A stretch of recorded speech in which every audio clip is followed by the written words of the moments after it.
Meu não tem dia 11 anos. Por quê? Meu cabelo não tem dia 11 anos. Sacanagem. Não. Boa noite, nós estamos aqui direto do Coletivo Viramundo, participando do evento, com mesa redonda, feira de artesanato, com apresentações artísticas. E nessa mesa nós tivemos aqui a participação do Gabriel Miranda.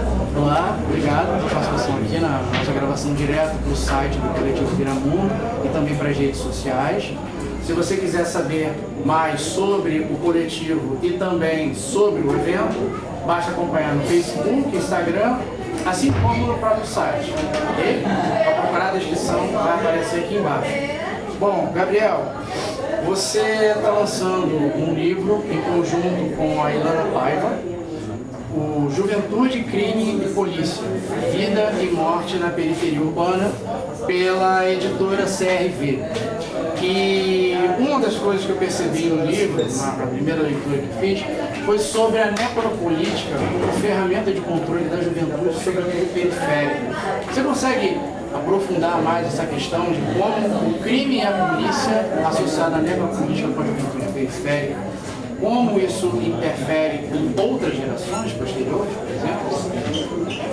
Basicamente, ao longo desse livro nós tentamos responder a seguinte questão: como que os agentes organizados em torno de uma facção criminosa e a polícia militar interferem no cotidiano da juventude autodeclarada pobre e autodeclarada negra de um bairro situado na periferia de Natal. E a partir da busca pela resposta desse questionamento, nós chegamos até o conceito de necropolítica, que foi um conceito desenvolvido por um cientista social camaronês chamado Axel Bembe, e trata especificamente de uma forma de gestão da pobreza, uma forma de governabilidade que se desenvolve sobretudo nos estados situados na periferia do capitalismo. Então notem, o Brasil é um país que tem índices alarmantes de violência física letal. Aqui no Brasil se morrem muitas pessoas vítimas de homicídio. Contudo, a distribuição dessa morte não se dá de forma paritária entre o conjunto que compõe a sociedade brasileira. Se dá, sobretudo, para um grupo específico. E esse grupo, de acordo com as estatísticas, são os jovens, negros, também pobres e moradores da periferia. Deste modo, nós identificamos, a partir dos estudos de casos que realizamos, uma série de violações de direitos contra esses jovens que culminam, inclusive, na retirada do direito à vida através da morte. Portanto, entendemos a relevância de tratar o conceito de necropolítica para apresentar essa realidade na qual estamos vivendo hoje. A discussão da violência deve pensar nas condições que fazem com que determinados tipos de crimes se tornem uma opção de sobrevivência na vida de determinados sujeitos. Então, esses discursos que figuram hoje de forma muito acentuada no imaginário social contribuem apenas para criminalizar determinados grupos, que são, em sua maioria, sujeitos jovens, moradores da periferia, pobres e também negros. Então tem esse marcador geracional, um marcador de classe, um marcador étnico-racial que está envolvido nesse processo de criminalização que está em curso no Brasil. Você consegue perceber como, para que alguém não sabe, eu sou do Rio de Janeiro, uma região diferente daqui, só para fins de elucidação do caso, nós temos até a última sexta-feira dados da Secretaria de Segurança Pública, que são 881 mortes, no caso, por ações policiais no estado do Rio de Janeiro, só do início de 2009 até o mês de julho. Então, a pergunta que faço é que essas mortes no Rio de Janeiro, principalmente, ocorrem em regiões que há tráfico, facções. E no poder paralelo miliciano, para ser mais exato, isso não existe. Você percebe algum movimento nesse sentido, desse poder paralelo, ou ex-militares, ou não vinculados ao tráfico de drogas especificamente aqui na região Nordeste, como grupos de extermínio, por exemplo? Próxima pergunta. A gente vem tratando o Rio de Janeiro como uma unidade da federação com um caráter muito específico no que diz respeito à implementação de mecanismos de controle penal da pobreza e de práticas necropolíticas. Acredito que hoje, inclusive, é o Rio de Janeiro que está dando a tônica de como exacerbar ainda mais essa produção da morte de grupos específicos.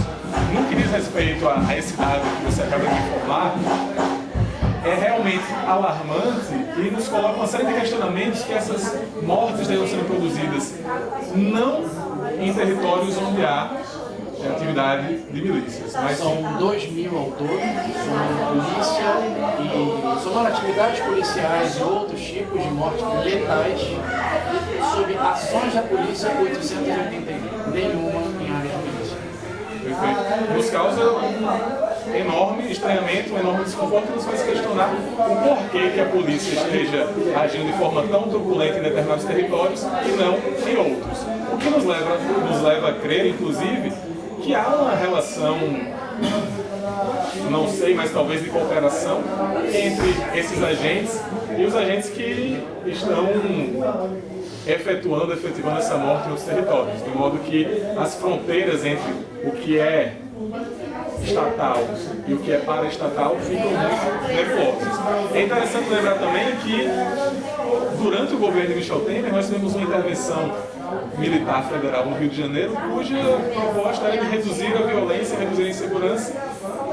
E foi durante essa intervenção que, inclusive, houve o assassinato da ativista política e vereadora Marielle Franco, e foi também como resultado dessa intervenção que o número de homicídios decorrentes de ações da polícia aumentou e não diminuiu. E aí a gente coloca em questão que tipo de intervenções são essas que estão sendo efetivadas no Rio de Janeiro e com qual propósito, afinal de contas, pois se fala em reduzir a violência, mas a violência aumenta. A violência, sobretudo, contra determinados grupos, que são esses jovens que estão na periferia, que são marcados por uma classe social, são marcados também por uma raça. As Forças Armadas têm um objetivo muito bem demarcado ao longo da história: defender a soberania nacional e participar de guerras. Aí notem, pegam uma polícia e militarizam. Então dá o mesmo tratamento do Exército, das Forças Armadas, para a polícia. E o Exército tem por finalidade o combate a um inimigo. Portanto, a polícia militarizada também tem como finalidade o combate a um inimigo. Esse inimigo no Brasil já adquiriu várias formas, já foi subversivo, hoje em dia é o jovem, preto, morador da periferia, também pobre. Então, nesse sentido, precisamos de práticas que promovam a vida, pois de práticas que promovam a morte, temos muitas e diversas. Partindo no contraponto dessa questão da violência propriamente dita, há outras violências ocorrendo com a juventude periférica, como, por exemplo, a ausência de serviços públicos, o risco social envolvido, a questão da desigualdade social, a mobilidade urbana, e muito que se tem tratado para reverter esse processo e essa consciência de classe negativa nessas regiões está nas ONGs, nos coletivos sociais, nos movimentos sociais. E você na fala, na mesa redonda, citou, por exemplo, assim como outros participantes também, sobre o conceito de uma educação muito mais vinculada a uma participação bancária, de você tem depositários e depositantes. Alguém que é o arauto do conhecimento e outro que é só o participante da educação formal acaba fazendo no nosso país há muitas décadas. A minha pergunta é, você percebe a educação fornecida pelas ONGs, seja por uma atividade cultural, ela é antagônica a esse processo, ela é concomitante ou ela se complementa? Como você consegue visualizar essa questão? Há uma questão que muito me preocupa quando tratamos de processos de aprendizagem, que diz respeito à não valorização dos saberes não hegemônicos, ou seja, aqueles saberes que não estão no cânone da academia, que não figuram entre os saberes requisitados pela universidade, pela escola formal, são produzidos muitas vezes como saberes inexistentes. Há um sociólogo francês chamado Boaventura de Souza Santos que difundiu um termo que é o termo epistemicídio, ou seja, a partir de determinadas práticas nós matamos outras formas de conhecimento, aquelas não hegemônicas. Eu acho que é momento da escola se reinventar. Da escola se reinventar, da extensão universitária que ocupa o espaço na periferia se reinventar, dos coletivos se reinventarem, no sentido de romper com essa hierarquização de saberes e partir do pressuposto que nas periferias há os seus intelectuais que muito tem a dizer para quem está dentro da academia. Então, se a escola não admite essa necessidade de reinvenção, os dados, por exemplo, de evasão escolar continuarão a ser alarmantes, porque estaremos tratando de uma educação bancária que pouco dialoga com essa juventude. Então, acho que uma demanda necessária e urgente para os movimentos sociais, para as ONGs e também para a escola é, a partir de Paulo Freire, partir da realidade onde os sujeitos estão inseridos, para tentar fazer com que o processo de ensino-aprendizagem tenha algum tipo de diálogo possível, tenha algum tipo de afetação nesses sujeitos. Muito obrigado. Eu conversei aqui com o Gabriel Miranda, em conjunto com Juliana Paiva, acabaram de escrever o livro e lançar Juventude, Crime e Polícia, Vida e Morte na Periferia Urbana. Agradeço, Gabriel. Obrigado. Também, cara. Boa noite. Obrigado. Boa noite. E se você quiser saber um pouco mais sobre o coletivo Viramundo Potiguar, acesse as redes sociais ou faça-nos uma visita. Sua ajuda é muito importante para nós. O endereço está aqui embaixo na tela. Valeu e até a próxima!